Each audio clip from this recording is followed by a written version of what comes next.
Hello and welcome to Bookish Brits. I'm Rex, and this month I'm going to be talking about the Mabinogion, which is a collection of Welsh mythology. This was given to me as a gift by my friend Sam, and she also gave me two other books that are related to this, or modern retellings of some of the stories in the Mabinogion, and I will be reviewing those next year, so look out for those reviews too. Now, for those of you who are unfamiliar with the Mabinogion, and I don't believe it's very popular. I could be entirely wrong. But it is sort of three collections of stories as I found it. So there's one, which is the four branches and the true Mabinogion. And then there's a sort of collection of random stories. And then there's three Arthurian romances as well. And what I really liked about it is I knew some of the stories already, as I'd read sort of children's versions of them, and I will link an episode to a podcast which retells one of the stories, so that you can listen to it for yourself and have a taste without having to buy it just yet. And what I really liked about it is that there were connected stories that I didn't know about. So it was like uncovering hidden treasure and going to a world that you thought you knew, but haha, wait, there is more.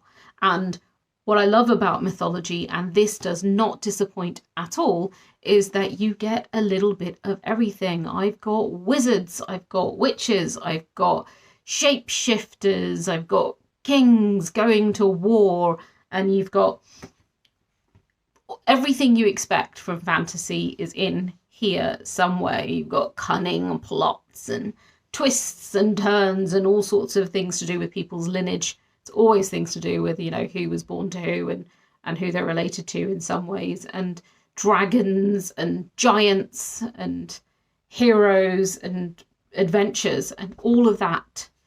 All of it is in here. Now, the four main branches of the Mabinogion concern a character whose name I'm about to butcher, Pediri. Very sorry to all of Wales. So sorry.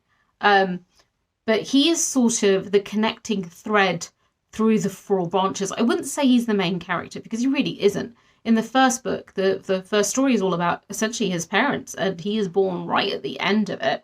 And in the second story, he's sort of a side character. Like, they kind of mention, oh, by the way, dude's going to war and his mate Pediri is in there somewhere.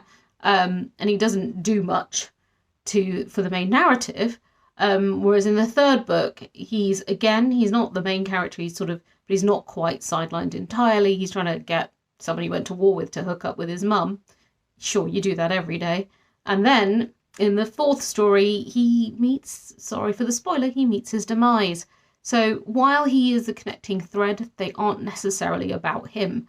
And I quite like this new approach to, it's not new, it's ancient approach to this story, because too often it's sort of all about the one character and there's nothing else, or there's not enough detail about other people. And I really like that all the characters sort of have their time in the narrative, and he's the thread, but he's not the be all and end all of the narrative, and I enjoyed that quite a lot.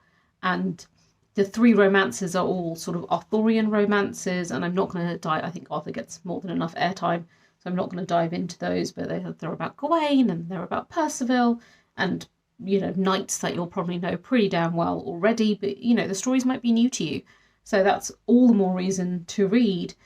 And then you've got sort of some of these more random tales that are in there, which are kind of short and exciting.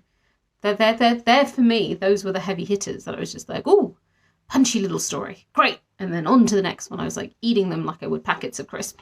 So those were a lot of fun to get through. And I think if you are a big fan of mythology, then this is a wonderful book. That is my cat crying. It's not a baby, cat. This is a wonderful book to pick up, and I definitely recommend it. And I will see you next year when I review The Owl Service and The Snow Spider, which are modern retellings of some of the stories. So thank you very much for watching, and I'll see you next month.